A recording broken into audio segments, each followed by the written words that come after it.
Halo pemirsa LDS TV, kembali bertemu bersama saya Veroang di Dialog untuk Negeri. Iya, para pemirsa LDS TV, menjadi seorang politikus berarti menjadi penyambung lidah bagi rakyat. Karena seorang politikus bekerja berdasarkan aspirasi dari masyarakat. Dan narasumber kita pada hari ini begitu spesial karena beliau adalah seorang wakil rakyat. Dan sudah bersama kami Bapak Sumarsono, Ketua DPRD Kabupaten Lampung Tengah dari fraksi PDIP. Kita akan terlebih dahulu menyapa beliau pada kesempatan kali ini. Halo, selamat siang Bapak. Apa kabar? Selamat siang Vero, kabar baik. Alhamdulillah baik. Gimana ya, kabarmu? Sehat juga. Ya, Bapak, hari kita akan ngobrol-ngobrol nih, banyak sekali tema yang sudah disiapkan. Untuk pertama-tama, Vero ingin bertanya dulu, seperti apa awal mula karir seorang Bapak Sumarsono dari awal sampai akhirnya terjun ke dunia politik? Saya sebetulnya kalau mau ngomong ada tujuan berpolitik itu enggak juga. Tetapi semua dimulai secara natural, artinya pada saat kita sekolah dan lain sebagainya, semua kan sebetulnya ada nuansa-nuansa politik. Salah satu contoh pada saat kita sekolah mulai dari SD saja, kita diajarkan bagaimana dengan pendidikan ekstrakurikuler yang namanya pramuka. Yang sampai hari ini saya belum menemukan yang lain. Apakah itu di lembaga apapun. Pramuka ini salah satu bunyi dasar dharmanya adalah suci dalam pikiran, perkataan, dan perbuatan. Bayangin. Suci dalam berpikir, berbuat, dan berkata. Artinya sangat luar biasa kan. Dari sana kemudian diajari lagi dan lain sebagainya. Kemudian masuk ke SMP, bagaimana kita juga ikut dengan P4. Diajari bagaimana dengan cara-cara bertata negara, dengan pendidikan moral Pancasila. Juga ikut pramuka ekstrakurikuler kan, pasti karena wajib pramuka itu setiap hari Minggu ikut kegiatan ekstrakurikuler yang namanya pramuka itu. Kemudian saya meneruskan jenjang yang lebih tinggi lagi yaitu di STM, saat ini SMK. Sama, saya mengambil jurusan otomotif itu sangat pragmatis. Karena saya yakin dengan jalur itu saya akan cepat mendapatkan pekerjaan karena keterampilan. Dan ternyata pilihan saya juga nggak salah hari itu. Karena orang tua saya nggak mampu dan lain sebagainya. Kalau saya sekolah di SMA tentu tidak ada bekal yang namanya keterampilan khusus. Karena saya memilih keterampilan otomotif dan pelajaran di sana tentu dengan teknik mesin. Ya otomatis saya akan mengerti, paham dan bisa mengerjakan bagaimana memperbaiki sebuah kendaraan. Baik kendaraan roda 2 maupun roda 4. Nah berbekal itu kemudian setelah lulus ya ternyata benar analisa saya akan cepat mendapatkan pekerjaan karena orang tua nggak mampu, maka sebisa mungkin kan kita beringatkan bapak dan orang tua itu. Dan alhamdulillah semuanya benar semua menurut saya. Tetapi di pikiran saya tidak akan pernah berpikir akan masuk ke partai politik, walaupun saya salah satu orang simpatisan zaman itu adalah PDI. Masih PDI pada saat saya kelas 3, saya sudah sadar ada partai politik dan saya melihat pada saat itu PDI adalah sebuah simbol partai wong cilik yang melakukan perlawanan terhadap kemapanan yang sudah tersistem, mendegradasi semua untuk mengikuti pola pikir dari salah satu partai politik ini. Saya bergabung ke sana karena saya melihat inilah partai yang akan memperjuangkan wong cilik yang konsisten melakukan perlawanan dengan program-program yang kebetulan saya sangat suka dengan salah satu orang ini yaitu Soekarno. Karena pada saat pendidikan moral Pancasila, kalau kita ngomongin Pancasila, ada Soekarno di sana. Betul. Kita ngomongin BPUPKI, ada Soekarno di sana. Ngomongin PPKI, ada Soekarno di sana. Ngomongin kemerdekaan, ada Soekarno di sana. Dan kebetulan pada begitu hebatnya orang ini menurut saya, sehingga saya mendalamin. Di samping orang tua saya terus juga mengupgrade pengetahuan saya terkait Soekarno ini. Coba bagaimana kemudian Soekarno kemudian dengan ajaran Marhainismenya. dengan ajaran Trisaktinya dan lain sebagainya, sehingga di hati saya mati. Saya cinta banget dengan yang namanya program-program dari PDI pada saat itu. Kemudian saya berangkatlah setelah lulus, saya berangkat merantau karena kepapaan orang tua saya, ketidakmampuan untuk saya minta biaya untuk pendidikan yang lebih tinggi, sehingga saya harus merantau. Ya artinya menjelajah dari satu titik ke titik yang lain. Itu tahun berapa itu Pak, merantau? Setelah lulus STM, saya sekitar tahun 87. 87 setelah mengikuti pemilu pada saat itu, kemudian saya sudah berangkat. Bahkan ijazah saja nggak saya ambil. Belum sempat saya ngambil ijazah sekolah saya, karena saya pikir saya udah lulus, tapi untuk ngambil ijazah perlu menyelesaikan administrasi. Yang hari itu ya belum ada. Karena berangkat dari keluarga yang mungkin kurang mampu pada saat itu ya Pak? Iya, kalau dia memang kurang mampu, enggak. Karena ternyata mampu menyekolahkan saya. Tapi ukuran pada saat itu ya enggak kaya. Karena saudara saya banyak kan. Sehingga ya kita tinggalkan aja. Saya berangkat merantau itu tidak pakai ijazah, tetapi saya memakai atribut sekolah. Seperti kaos, kita kan ada kaos STM gitu kan. Pada saat olahraga, tiga-tiganya saya bawa sebagai bukti. Ya cuman itu aja, nggak ada yang lain. Itu pada tahun 87? 87. Ke kota mana pertama kali merantau? Pertama saya merantau ke kota Sampang. Di? Madura. Bangkalan, bukan Sampang, Bangkalan. Berapa orang? Sendiri. Saya ke Bangkalan sendiri, kemudian diterima di bengkel namanya Bengkel Muda Karya. Di sana bengkelnya di Pasar Sapi, itu Pasar Senen, Bangkalan. Nah di situ saya bekerja di sana selama 6 bulan. Karena perkembangan di sana kurang bagus, kemudian saya pulang. Kemudian berangkat lagi ke Sumatera. Dulu belum tahu kemana kan belum tahu Kak Vero.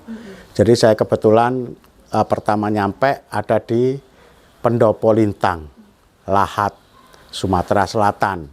Itu pun tahunya karena ada loket di Solo itu, tujuannya karena saya hanya menghitung uang yang saya miliki. Seberapa cukupnya. Saya hitung, saya tanyakan ke loket itu, pada saat itu naik bis Bengkulu Indah, tarifnya 17.500 sampai tebing tinggi Lahat. Nah sampai sana turun pagi, subuh itu, pada saat itu belum tahu siapa-siapa kan. Kemudian turun di tempat pemberhentian bis itu di rumah makan, kondektur, keneknya nyampaikan tebing tinggi terakhir. Kemudian saya turun di situ. Ya sepertinya semua sudah diatur sama Yang Maha Kuasa dan saya mendapatkan petunjuk-petunjuk dan arahan-arahan termasuk pertolongan-pertolongan. Karena saya tidak kenal siapa-siapa, kemudian di sana itu sudah ada yang tanya. Dengan bahasa daerah sana tentunya yang saya juga tidak mengerti. Kalau sekarang saya sudah paham. Nak kemana dek? Kata dia kan. Saya jawab, apa pak? Nak kemana? Saya nggak ngerti. Oh baru datang dari Jawa? Iya. Mau kemana? Saya belum tahu. Kemudian dia tanya, tujuannya apa? Cari kerja. Dia tanya lagi, lulus apa? STM. Oh kamu ikut saya saja. Ikut saya saja, nanti kawan saya kebetulan ada mencari tenaga kerja lulusan STM. Rupanya di sana ada salah satu bengkel yang punya namanya Ayong, orang asli sana. Kemudian saya dibawa dari tebing tinggi ke Pendopo Lintang itu perjalanan kurang lebih 2 jam pada saat itu. Dari subuh sampai sana itu jam 8, setengah 8 gitu. Saya pikir dibunuh saya ini. Diculik mungkin ya? Saya pikir, kan dulu kabar beritanya kan seperti itu. Ternyata semua tidak benar kan. Nah, karena lewatnya kan kebun kopi semua, hutan semua dari mulai tebing tinggi, awal berangkat itu sampai Talang Padang, Talang Jeram, dan lain sebagainya itu. Kemudian sampai di pasar Pendopo Lintang itu di belakangnya ada bengkel Ayong itu. Kemudian saya dihadapkan sama Ayong, Yong, ini ada anak baru datang dari Jawa, kamu mau nggak nerima? Lulusan apa? STM. Kemudian saya ditanya, udah bisa apa? Kan gitu. Ya saya bilang saya ngecat bisa, memperbaiki mesin kalau 100% enggak, tapi kalau 60-70% bisa, ngelas juga saya bisa. Jawaban saya sangat ya begitulah. Karena ya pertama masih muda, jadi ngomong ya apa adanya. Kebetulan Pak Ayong itu lagi dempul mobil L300. Nggak bisa lupa pengalaman pertama ya. Pengalaman kamu bisa dempul? Bisa. Ya udah dempul ini. Itu baru nyampe itu. Saya jawab, ini dempulan siapa? Saya. Oh bagus saya Pak. Saya balik-balik gitu. Begitu selesai itu, saya kemudian dikasih alatnya, kemudian saya ngaduk dempul, saya minta alat tambahan karena beliau nggak pakai, saya minta alat tambahan, kemudian dikasih, lalu saya lakukan. Beliau pergi, saya lakukan, celepuk, kira-kira sejam kemudian beliau datang. Loh cepat bener kamu kerja, kan begitu. Kalau ngelas bisa, kalau ngelas sama 60-70% saya bisa, tapi kalau mau 100% belum. Karena saya baru lulus STM dan baru aplikasikan 6 bulan kan. Kemudian disuruh ngelas lah saya. Disuruh ngelas, ya sedikit lah dites. Ya udah cukup lah kata dia kan. Di sini juga ngelasnya mobil nggak bagus-bagus amat. Karena di sana daerah perkebunan kopi, yang dilas mobil hardtop yang sudah berondol itu karena hanya untuk muat kopi kan. Kemudian tanya lagi, kamu bisa mesin? Bisa, saya bilang. Nah kebetulan sekali ada mobil Toyota HS datang, mobilnya pincang. Tapi bahasanya saya waktu itu nggak paham juga. Namanya Pak Mili Seni. Masih ingat pengalaman pertama itu pasti sama dengan kamu. Pada saat punya cowok pertama kan nggak bisa lupa toh Pero. Ya, iya. Kemudian saya coba dilihat mobil itu apanya yang rusak. Kata Mili Seni, yang mobilku kencat. Aponyo katanya. Karburatornya pecahnya katanya. Kira-kira gini, yang mobilku rusak, nggak mau langsam, kayaknya karburator. Mobilku kincat. Nah setelah itu saya lihat kan. Setelah saya lihat, saya laporan sama bos. Bos, itu businya mati. 2. Kemudian kondensornya, platinanya juga bopeng. Karburator nggak apa-apa, kata saya kan. Gini aja, kamu bongkar aja karburatornya, sambil suruh beli busi sama platina. Tapi platina dibongkar biar orangnya tahu. Karena dia datang mau dandan karburator. Kalau di sini nanti orang ini marah, katanya kan. Nah kemudian saya buka karburator sambil bos nyuruh anak buahnya beli platina sama busi. Setelah itu selesai, karburator sudah saya pasang, sambil nunggu busi itu, saya duduk-duduk sambil ngobrol sama yang punya. Baru datang kau ya, katanya. Iya Pak, baru pagi ini, kata saya. Sudah, busi datang, platina datang, saya pasang, saya starter, bagus. Pak Mili Seni itu tadi teriak-teriak, Yong, calak budak ini, katanya. Yong, pinter anak ini, mobilku udah bagus, katanya. Terus ditanya sama bos, apa aja yang didandani tadi? Ganti platina, ganti busi 2, sama bongkar karburator bos. Oh ya wes, udah itu dibayar lah. Nah setelah itu saya duduk sama bos tadi. Kamu mau kerja di sini mau gajian apa persentase? Saya jawab kalau gajian berapa, kalau persentase gimana? Kalau persentase saya ngasihnya 30%. Makan ikut saya, kata beliau kan. Makan ditanggung, kamu tidur ya di bengkel ini. Dilihat dulu kalau mau. Saya bilang sudahlah, mau kemana lagi kan, duit sudah nggak ada.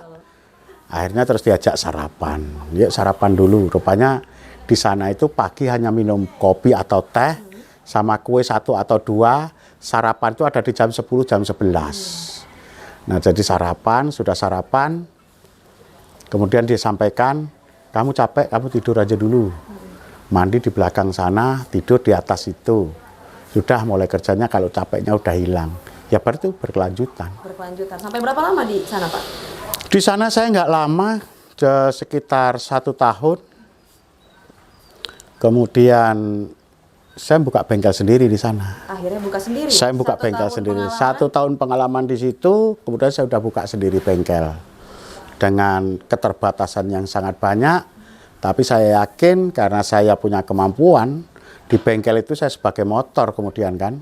Tapi saya karena saya punya keinginan kuat, saya harus bisa punya usaha sendiri, saya buka bengkel sendiri. Setelah di sana 2 tahun, baru saya pindah. Karena ada sebuah trouble di sana kan. Karena kita orang baru, sendirian dan lain sebagainya, punya usaha pasti banyak yang ganggu. Saingan mungkin ya. Banyak yang ganggu. Akhirnya terjadilah sebuah insiden. Ya lagi-lagi saya betul-betul ditolong sama yang namanya Allah itu. Makanya saya berkeyakinan pada saat kita punya niat baik, cara baik dan tujuan baik, Allah akan selalu bersama kita. Hari itu hanya satu masalah kecil yang nilai uangnya hanya Rp5.000. Cuman saya pikir itu hanya untuk pasal dia marah sama saya. Sehingga terjadi sebuah insiden yang nggak perlu saya ceritakan karena nggak bagus. Sehingga mereka berusaha menganiaya saya, tapi saya melawan. Akhirnya dia kalah kan. Karena kalah, tetapi dia mengancam kawan-kawan saya yang lain. Lebih baik saya ngalah. Nah disitulah saya pergi ke Lampung. Pulang ke Lampung akhirnya. Pergi ke Lampung. Pergi ke Lampung. Mencari tempat baru. Dengan suasana baru. Dengan paradigma baru. Nah kemudian saya berangkat ke Lampung. Pokoknya saya turun dari bis. Itu pada saat Irak menganeksasi Kuwait yang cuma semalam itu. Pada tahun? Tahun berapa itu? Nggak ingat saya. Kurang lebih 89 ya. 990 ya? 89-90 itulah. Kira-kira tahun-tahun itulah. Pokoknya saya turun dari bis. Karena saya kemudian di rumah makan. Irak menginvasi Kuwait dan sudah berhasil menguasai. Pada saat itu. Jadi pada saat itu. Ingat banget. Ingat banget. Itu sampai di Lampung bagian mana Pak? Bandar Jaya. Oh berarti sudah sampai di Bandar Jaya. Bandar Jaya, saya berhenti di rumah makan Minang Indah, sebelah kiri Masjid Istiqlal itu. Pasar masih lama. Kemudian saya tanya,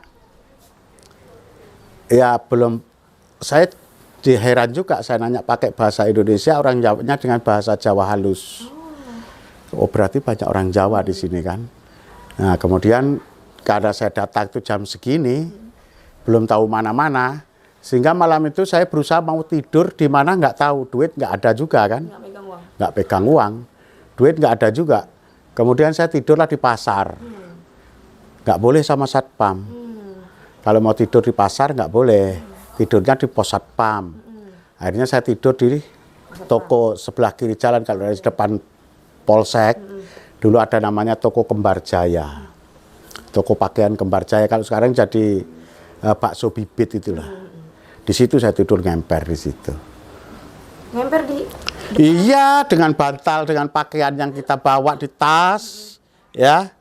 Jadi kalau sore ya biasa namanya sore bujang kan, gaya pakai tas itu kan sambil jalan-jalan. Kapan sudah malam bingung mau tidur di mana? Tidur di pasar nggak boleh. Harus di satpam, pos satpam. Pos satpam saya nggak berkehendak. Akhirnya saya tidur di situ. Nah, sampai kemudian mendapatkan pekerjaan. Pekerjaan yang didapat pertama kali di Bandar Jaya? Justru bukan di Bandar Jaya, saya dapat pekerjaan. Jadi dari situ kemudian saya jalan kaki. Jalan kaki mulai Bandar Jaya ke Tigeneneng. Jalan kaki? Jalan kaki pikiran saya mencari bengkel. Salah arah sebetulnya. Arah yang benar mencari pekerjaan untuk bengkel pada saat itu adalah Bandar Jaya ke arah Poncowati. Atau Bandar Jaya ke arah Seputih Mataram. Tapi karena saya nggak tahu sama sekali, saya yakin jalan yang ke arah sana. Sampai Tigeneneng nggak ada ketemu bengkel. Jalan kaki, bayangin. Bandar Jaya Tigeneneng ya? Belum jauh kan. Kemudian saya terus sampai ke metro, ke arah metro. Itu masih jalan kaki? Jalan kaki. Di sana saya ketemu dengan orang bengkelnya di sebelah sana Trimurjo itu apa namanya? Pokoknya sekitar situlah. Kemudian saya mampir di bengkel tersebut, ada orang tukang cat namanya Tobing. Karena kejadian pertama tadi saya bilang masih teringat ya? sampai hari ini dan sampai mungkin sampai kapanpun nggak mungkin lupa. Ya kira-kira jam seginilah, Mas, saya mau ikut kerja Mas. Waduh, kebetulan ini tinggal sehari 2 hari Mas selesai. Gimana saya mau ngajak sampean katanya. Toping ini aslinya orang Malang tapi panggilannya Toping. Karena kerjaan dia mabuk. Setelah selesai kan kita tetap berhubungan. Saya dikasih uang lah pada saat itu. Berapa ya? Gak tahu saya, 1.000 apa 2.000 gitulah. Hari itu kemudian 1.000 kalau nggak salah, apa 500 rupiah. Kemudian saya ngasih ini aja untuk makan ya. Saya yakin sampean belum makan. Kita makan aja katanya. Makanlah kemudian. Makan pecel itu ya namanya orang merantau dan lain sebagainya nggak tahu apa-apa. Diajak makan pecel kemudian susuknya dikasih. Mas ini untuk bekal ya. Kemudian saya jalan kaki, namanya juga nggak tahu arah. Sampailah di simpang MP Ramanutara. Jalan kaki itu tadi dari Jalan kaki. Hanya berharap dapat bengkel dan ngelamar kerja di situ. Rupanya zaman itu ya kita bodoh kan, masih bodoh. Saya nggak ingat, saya dengan bangganya saya cerita saya orang Banyuwangi dan lain sebagainya. Padahal baru ada kejadian Talang Sari. Pada tahun itu juga ya? Ya Jepara kan. Tahun itu ada kejadian Talang Sari itu. Kita lupa, saya gak menghitung sampai di sana. Jadi setiap saya cerita kalau saya orang Banyuwangi nggak diterima. Backlist. Itulah perlunya nama baik. Baik seseorang, keluarga maupun sebuah daerah. Di backlist Banyuwangi. Itu pun setelah saya jalan.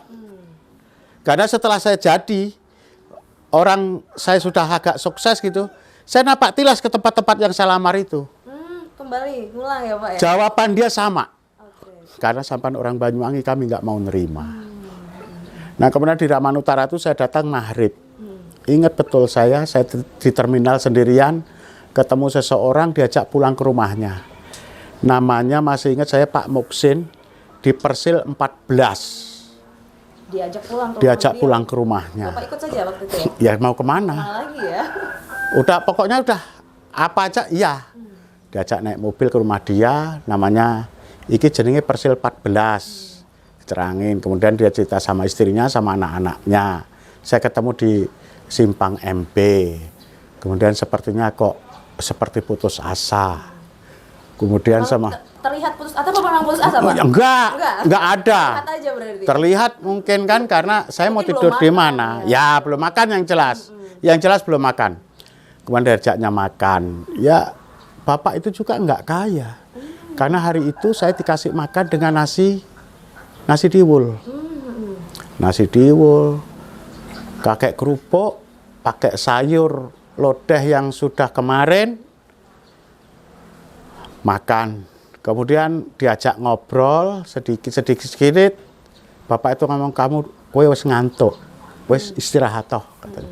Saya masih mau ngobrol sama anak-anak. Ya tidur di lincak yang bambu itu, pakai tikar, kemudian dikasih bantal. Kemudian hari itu saya juga masih ada rasa takut, walaupun nggak ada apa-apa, tapi tas saya peluk.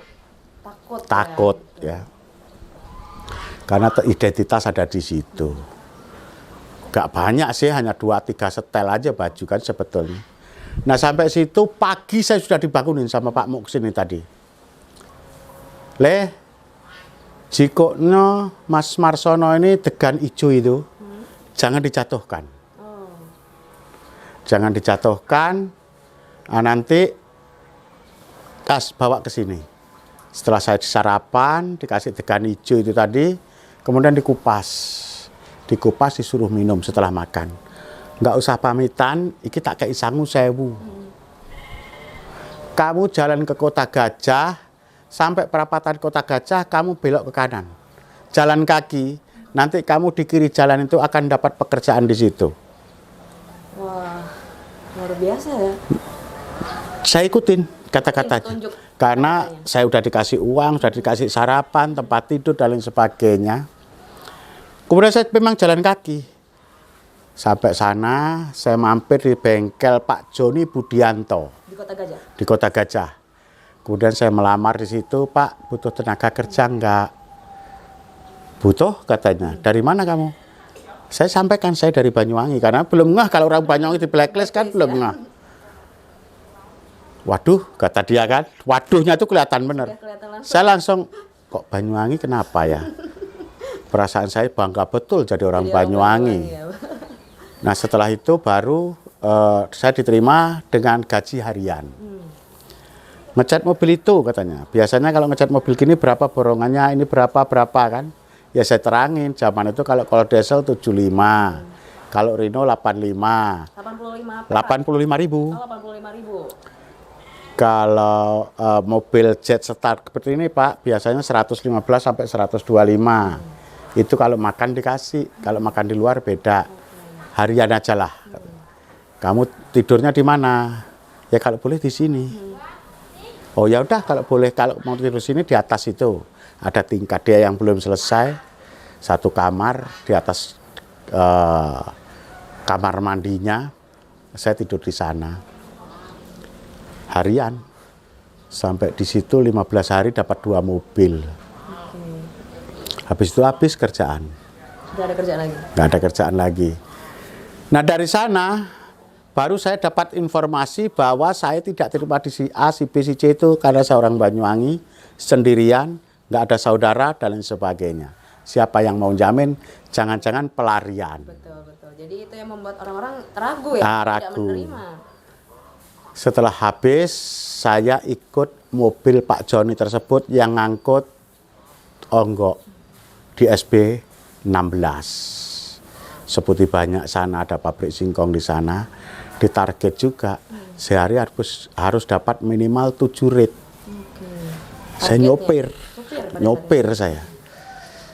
Padahal nyopir itu saya hanya ikut, sopir sejatinya namanya Jumali sopirnya. Tapi sopirnya agak nakal memang. Mas kowe melu aku ngeret. Habis saya sampai sana, karena saya bisa nyopir, saya disuruh nyopir, dia jalan. Lek bos takon aku sih balik sih dulu ya. Ya udah, saya nyopir di situ ada 15 hari. Setelah 15 hari ada kabar Bandar Jaya. Bandar Jaya butuh tenaga untuk tukang cat. Disitulah saya kemudian berangkat ke Bandar Jaya hari Minggu. Hari Minggu saya sengaja belajar ke Bandar Jaya, ngelamar kerja. Yang katanya butuh tenaga kerja tukang cat.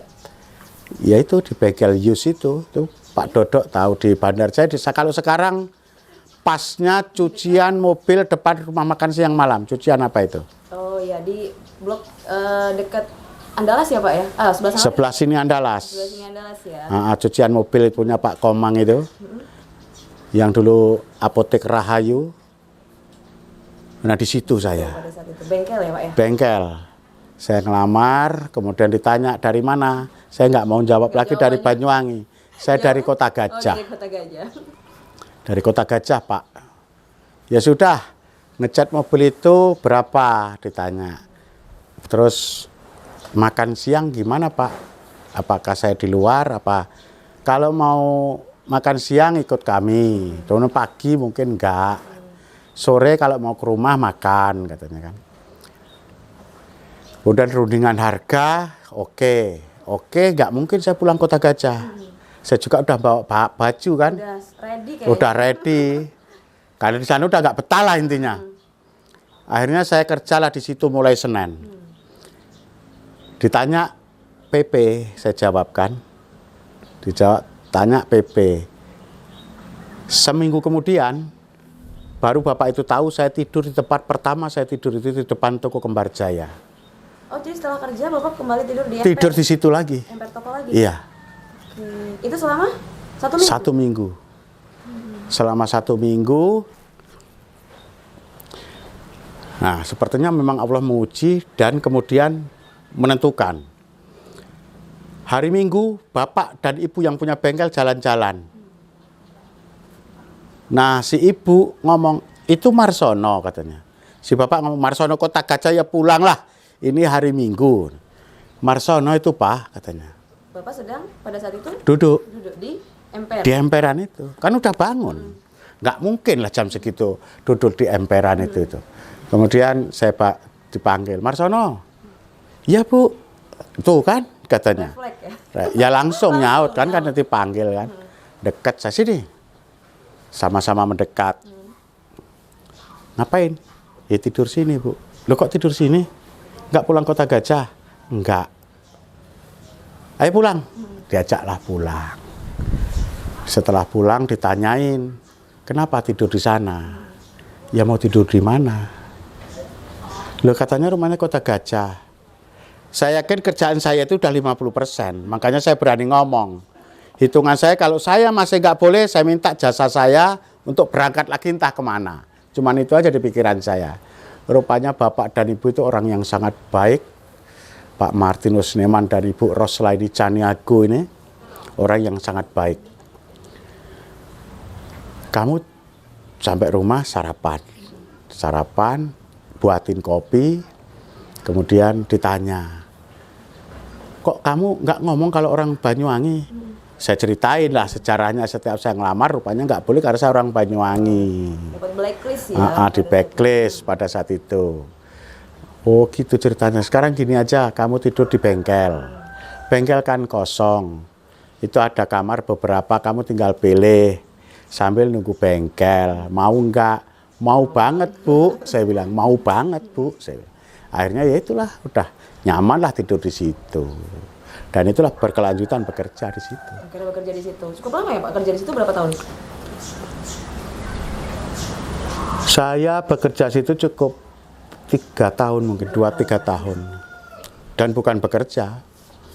Karena setelah itu rupanya memang Bapak itu memang sudah paruh kerja ya, nggak di bengkel lagi, tetapi beliau kerja di Jakarta. Zaman itu beliau udah kerja di Landmark Center. Memang nyari orang yang bisa dipercaya untuk mengelola bengkel itu. Memang beliau mencari untuk yang bisa handle Bengkel itu. Nah kebetulan dia menemukan saya yang bisa. Nah ya sudah seperti itulah, menemukan saya. Jadi kemudian diserahkan ke Pak, sanggup nggak kamu ngelola ini? Saya bilang, ya caranya gimana Pak, Bu? Yang jelas saya nggak ada modal. Kalau mau dikasih sama saya minta dibeliin karbit 5 kg, kawat las 2 kg. Itu aja untuk modal. Sama kawat las dan solar stok itu. Setelah itu hitungannya seperti apa? Kamu mau persenan apa mau bulanan? Lebih baik bulanan. Zaman itu beliau minta 250.000 apa 500 gitu sebulan, per bulan. Saya langsung ngomong iya, tapi dimodalin itu dulu. Ya udah dikasih aja mah katanya, kata Bapak itu kan, kasih aja. Sambil kita tes lah, kita uji orang ini katanya. Ngomong di belakang, tapi saya dengar. Mar, bengkel ini sebetulnya setiap bulan mau disewa sama orang 5 juta katanya. Setiap tahun. Setiap tahun. Duit di depan. Mau setahun, 2 tahun, 3 tahun boleh. Tahun 91 kalau itu, saya masih ingat betul. Tahun 91 awal. Saya bilang silahkan aja Bu, saya bilang. Saya sanggupnya itu. Karena Bapak sama saya beda. Orang pasti nanya Bapak. Begitu saya jawab Bapak udah gak di sini lagi, orang gak jadi dandan. Iya, karena kepercayaannya masih ada di Bapak, bukan di saya. Ah, kamu ini bisa aja. Udah kasih dia aja, kata Bapak itu. Udah dia aja, katanya. Udah nggak usah hitungan duit. Duit kita kan ada. Akhirnya ya dikasih sama saya. Ya situlah saya betul-betul mengelola usaha yang cukup mapan di Bandar Jaya. Dan ya akhirnya sampai sekarang. Jadi pada saat itu awal stay di Bandar Jaya dengan kepercayaan dari si Bapak tadi ya? Iya. Pak Martinus Neman dan Ibu Roslaini Caniago. Selama berapa tahun itu berusaha mengelola? 2 tahun lah. 2 tahun. Kemudian dari sekian banyak nih perjalanan sampai tadi yang Vero speechless, jalan kaki dari Bandar ke Ginandang bahkan sampai Kota Gajah. Simbang MP. Cukup banyak pengalaman. Kenapa tiba-tiba kok bisa terjun di dunia politik ini? Sebenarnya agak belok jauh nggak sih Pak sebenarnya? Jujur nggak? Iya nggak? Kebetulan pada saat kemudian saya di bengkel itu, saya kan juga sama ya, bersosialisasi. Dengan banyak orang. Dengan ketemu, banyak orang kan. Dengan banyak orang. Ya namanya berhidup sosial. Saya main bola, saya main tenis meja, saya main bulu tangkis, volleyball. Semua olahraga, Kemudian organisasi. ikut yasinan kan. Nah sehingga ya semakin banyak kenalan kan. Nah di puncaknya itu pada saat ada terjadi kerusuhan Mei 98. 98 dan ada kerusuhan yang ada di Bandar Jaya. Ingat nggak kamu? Ingat dan ya. Ya. Ingat sekali, Pak. Nah pada saat itu saya kebetulan rumah saya sudah pindah. Saya sudah punya milik bengkel sendiri, bukan di sana. Sudah buka sendiri di Nah, rumah. sudah buka sendiri di tempat sendiri, usaha sendiri. Terjadi kerusuhan itu di bengkel kita, di belakang rumah kita, tempat menyimpan barang yang dijarah pada saat itu. Semua larinya ke situ. Hari itu polisi ngepam di situ. Kebetulan di sebelah kanan saya Radio Denbang, Iya. tempat orang berkumpul. Setelah polisi itu, ya namanya intel ya, kita nggak sejauh itu. Kita nongkrong di depan, kemudian dia dandan. Saya dandanin. Rupanya dia mengamati. Sampai 4 hari dia ada di sana mengamati. Karena penjara itu terjadi 2 hari. Masif. Hari ketiga masih pergerakan, hari keempat masih. Kemudian mereka mengamati saya sambil dandan itu. Setelah 1 minggu, mobil nggak rusak didandanin kan, ya udah selesai, baru cerita. Mas Marsono itu hebat betul katanya. Kenapa, Pak? Bapak sadar nggak saya polisi? Enggak, itu makanya hebat betul. Barang lewat sebanyak itu, semasif itu, 1 aja nggak ngambil. Apalagi Mas Marsono di depan ini ada toko warung. Orang nawarin kerating deng dengan harga segitu nggak mau beli. Rokok berbal-bal ditawarkan nggak mau. Memang pada saat itu nggak mau sama sekali ya, Pak? Nggak. Karena dari kecil saya udah diajarin bapak saya. Jangan ngambil yang seperti mangga punya orang saya ambil aja sih, suruh pulangin sama bapak saya. Luar biasa. Memang jadi tertanam betul ya, Pak? Tertanam. Jangankan ini, mangga 1 aja saya nggak mau ngambil. Dari kecil ditanamin bapak saya. Jadi kalau mau ya tanam. Atau beli. Atau minta. Kalau kamu malik nggak pulangin. Nah, udah ditanam. Jadi setelah itu namanya Trihadi, Pak Trihadi. Wakapolres Metro pada itu masih jadi satu antara Lampung Tengah dengan Metro. Namanya Pak Trihadi. Beliau melakukan begitu dan itu diakui dia saya. Sehingga ya alhamdulillah lah Mas, saya bilang gitu. Kalau hanya kayak gitu kan kita bisa beli sih. Rokok juga kita bisa beli ya. Seperti itulah yang saya lakukan dari dulu. Jadi memang tidak tertarik ya dengan hal-hal yang walaupun penawaran pada saat itu penawaran yang menggiurkan sebenarnya ya, mungkin separuh harga atau apa. Tadi Bapak sama sekali tidak mau. Karena memang sudah ditanamkan dari kecil ya. Saya bahkan ikut menjaga keamanan lingkungan tanpa sepengetahuan mereka. Saya malam itu kadang jalan. Keliling. Nah, suatu saat pernah ada tempat kawan saya itu sumber hidup itu Pak Cip. Rupanya mereka sudah diintip untuk dirampok. Saya malam itu terasa lapar, kemudian saya jalan kaki ke rumah makanan Dallas, Rencana. Sampai di situ ketemu sama orang ini. Dia bilang, ngapain di sini? Saya bilang. Dan ini rumah saya loh, saya bilang. Kamu di mana? Sebelah. Waduh, katanya kan. Kenapa? Woi, kamu ini mau kerja. Kerja kok malam? Saya bilang gitu kan. Ah, kamu ini kayak nggak ngerti aja. Setelah dapat besoknya, dia datang lagi, ngecek kebenarannya. Dia hanya minta kembalikan biaya operasional saya. Operasional apa? Saya gambar ini udah seminggu. Makan, rokok, dan lain sebagainya. Pulanginlah. Oh iya. Kemudian saya pulangin. Saya laporan sama Pak Cipnya. Mosok Mar, nggak ada untungnya saya berbohong. Untung saya ada di sini. Ya kira-kira seperti itu. Kalau tertarik di dunia politik sebetulnya nggak ada. Sama sekali nggak ada. Nggak ada. Jadi saya itu hanya bercita-cita pada saat usia saya umur 45, anak saya sudah selesai kuliah, kemudian terserah dia mau jadi apa.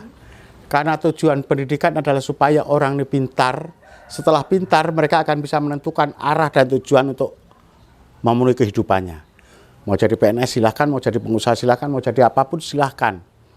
Tidak ada niat anak saya jadi PNS, jadi polisi, jadi TNI. Tidak ada terbersit di kepala saya. Yang jelas tugas saya adalah mencerdaskan anak saya, memberikan pendidikan, dan dirasa sudah cukup. Cita-cita saya hanya satu, memiliki tanah di depan. Kemudian saya nggak mau lagi ngebengkel yang berat-berat, tapi saya mau yang ringan saja, sama saya mau dagang. Sebenarnya itu awalnya. Awal cita-cita. Dan keinginan itu dipenuhin sama Yang Maha Kuasa. Sudah terpenuhi. Dipenuhin sama Yang Kuasa. Tempat di depan, bisa untuk toko, bisa untuk nyantai. Dan hari itu saya belum ada sama sekali, nggak ngerti bank. Kemudian selesai. Ditawarin untuk masuk ke dunia politik ini, disuruh nyalon anggota DPRD. Langsung ditodong berarti? Ditodong. Oke. Saya bilang, pada saat ditodong itu saya ketawa aja kan. Udah ngambil berkas saja. Ngambil saya. Setelah ngambil, ya nggak saya isi juga. Dibiarkan saja? Saya biarkan saja. Tetapi pada saat sebelumnya, saya nggak ngerti juga kalau arah ini seperti itu kan. Saya dihina dengan orang. Dipandang sebelah mata mungkin ya Pak ya? Saya ini sebetulnya nggak sekolah. Cuman sok-sokan, sok pinter.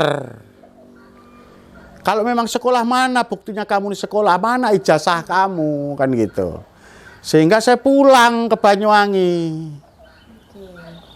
Termasuk daftar ini tadi.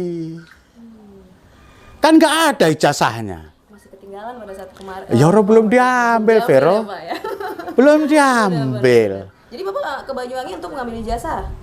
Ngambillah ijazah. Setelah ngambil ijazah supaya nggak lolos. Supaya nggak lolos? Supaya nggak lolos jadi calon nih. Ada orang biasanya Pak pengen lolos, ini kenapa Bapak supaya nggak lolos?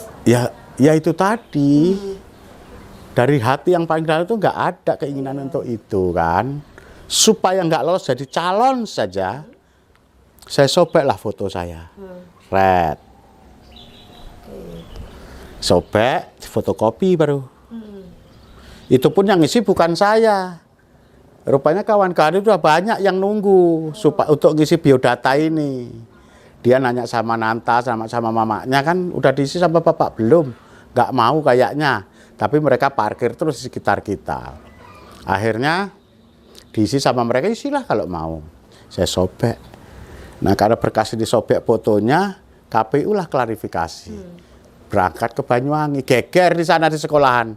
Kawan sekolah itu udah jadi kepala sekolah kan. Telepon dia, wah macam-macam dia ngomong. Nah kalau udah tersebar luas gitu, mau nggak mau kan, lolos jadi calon, ya sudah berjuang.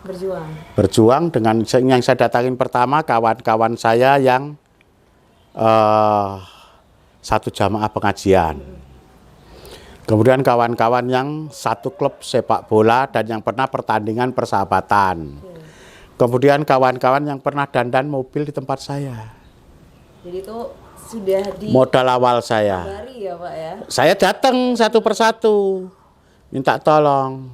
Kemudian saya catatin, karena nggak punya uang. Silaturahmi 2-3 kali. Kemudian kawan-kawan membuat skema, karena udah baik, langganan dandan mobil sudah bertahun-tahun kan. Mas, sampai mau nyalon, nanti orang-orang tak kumpul di tempat saya ya. Sampai mohon izin, minta dukungan dan pilihan. Ya tapi saya nggak punya duit mas. Udah biar urusan saya lah. Kita kan udah lama berteman, bersahabat. Kalau sahabat jadi nanti kan enak. Ya sudah, mereka sendiri biaya masing-masing. Alam itu sudah kayak mendukung ya Pak ya. Bapak bisa menjadi anggota dewan pada saat itu. Padahal nggak ada keinginan, nggak modal mungkin ya Pak ya. Ya. Tapi kepercayaan banyak. Dan hari itu saya nyalon yang pertama itu untung. Kenapa untuk Pak? Baik Pak, jawabannya saat lagi. Tetap bersama kami di LDS TV.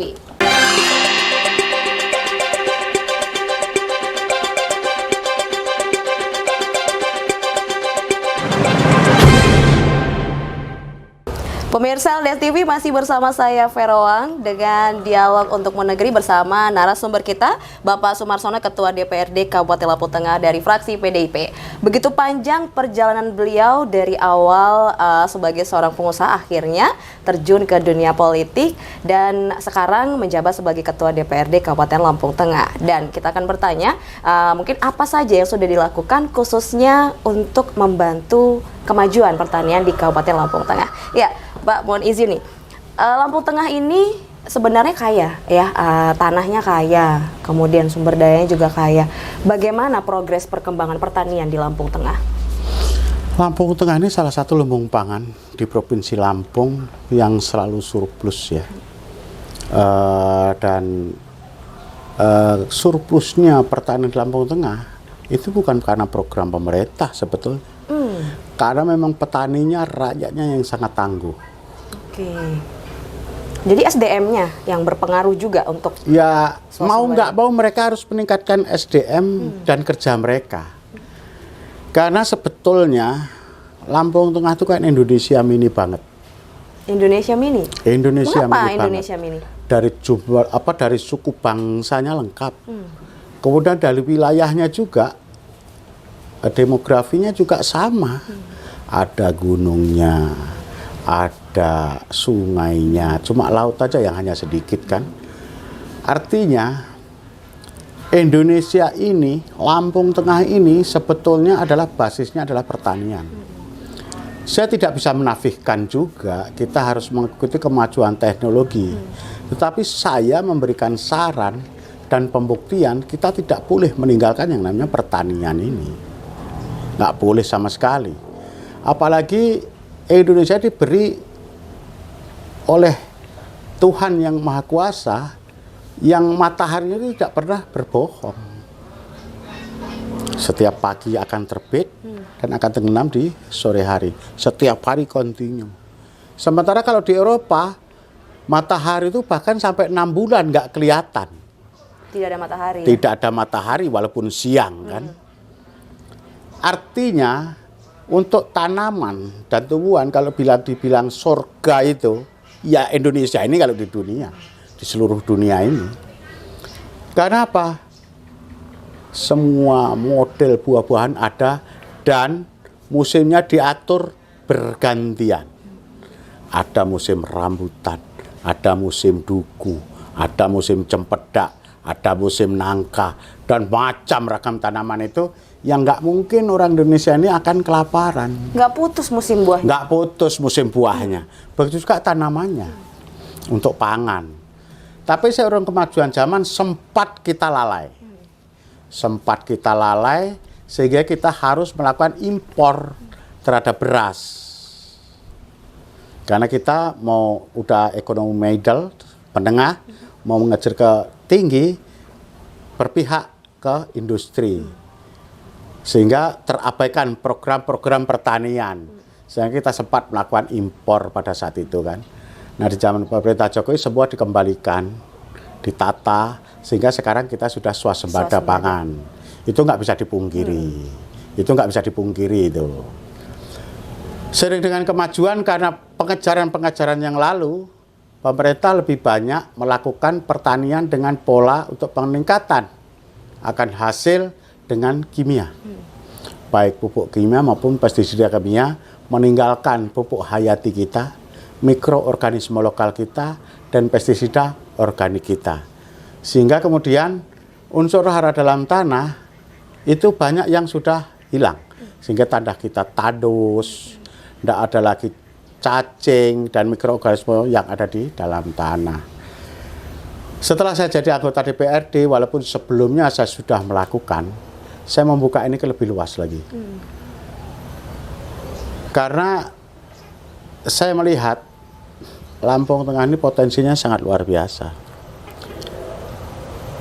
Saya melakukan turun ke bawah, rata-rata mereka mendapatkan penanam padi itu dapat 5 sampai 6 ton. Itu pun sudah surplus untuk di Kabupaten Lampung Tengah dan 2 kali musim tanam. Padahal potensi ini bisa ditingkatkan lebih lagi dan kami berhasil melakukan itu. Demplot kami sudah berhasil melakukan. Makanya kami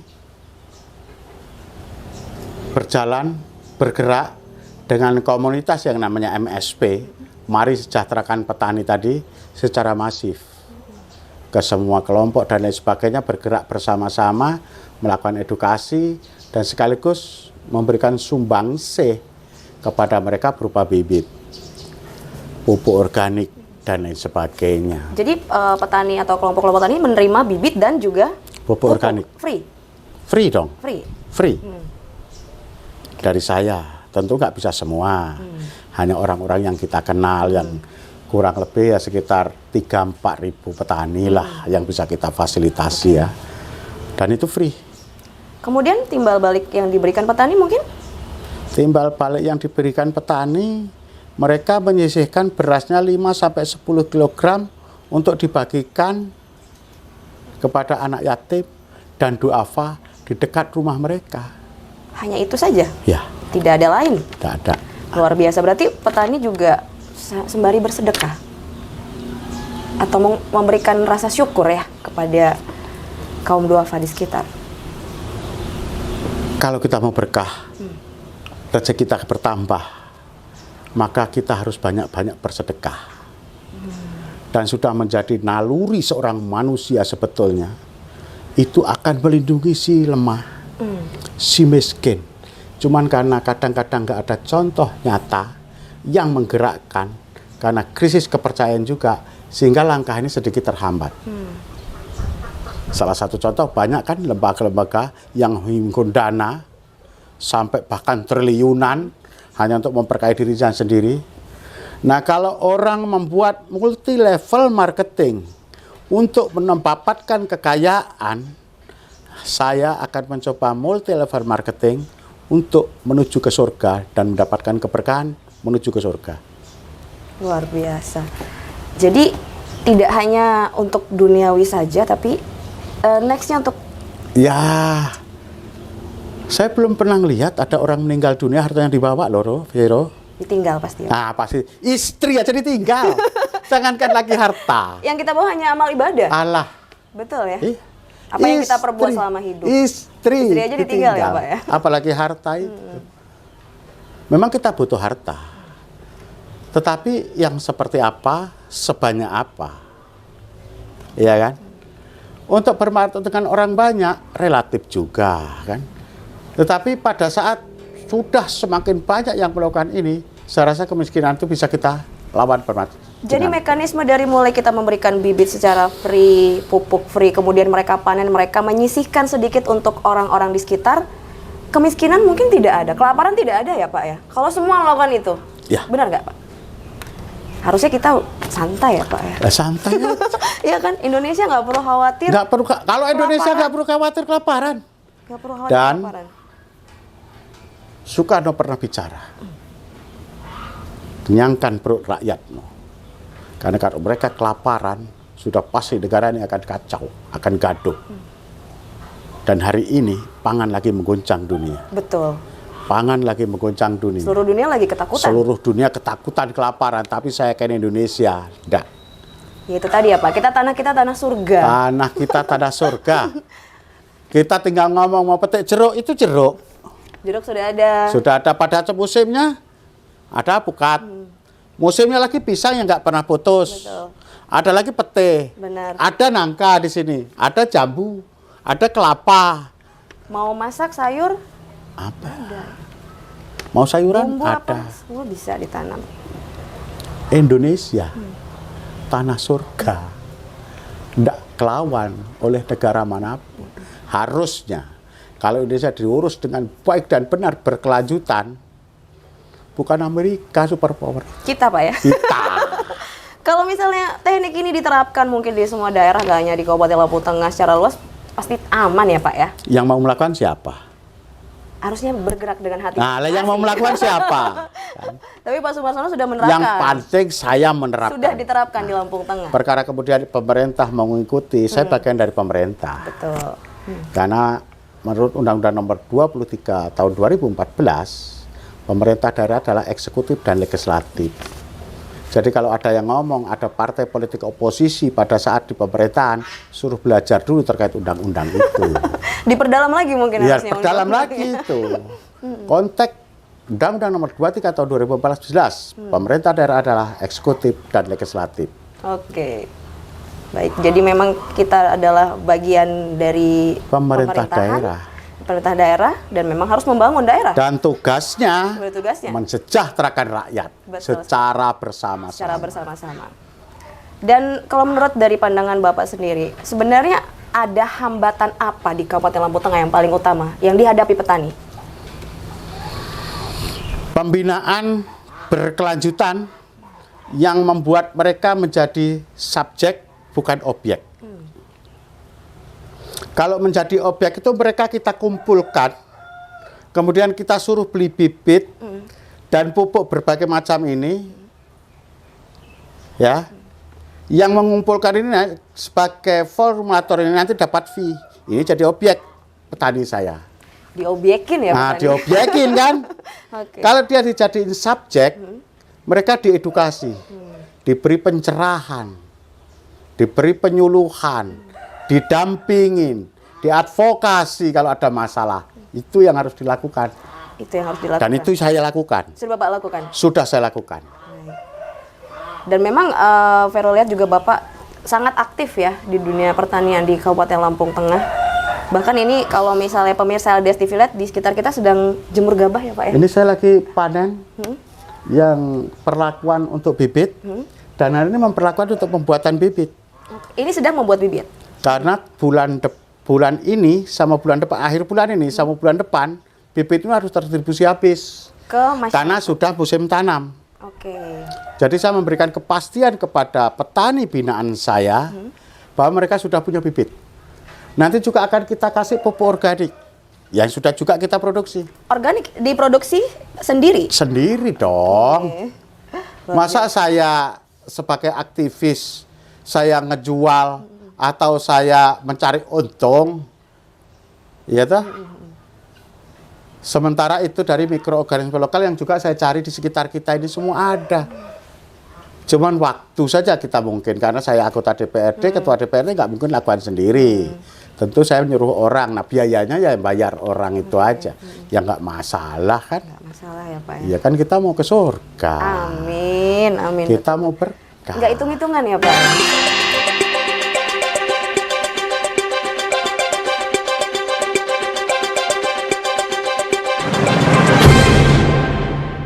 Pemirsa LDS TV masih dalam dialog untuk Munegeri bersama narasumber kita, Bapak Sumarsono, Ketua DPRD Kabupaten Lampung Tengah, fraksi PDIP. Dan kita akan mendengarkan pesan-pesan dan mungkin harapan beliau di sesi terakhir ini. Silakan Pak, mungkin pesan-pesan untuk masyarakat, khususnya Kabupaten Lampung Tengah.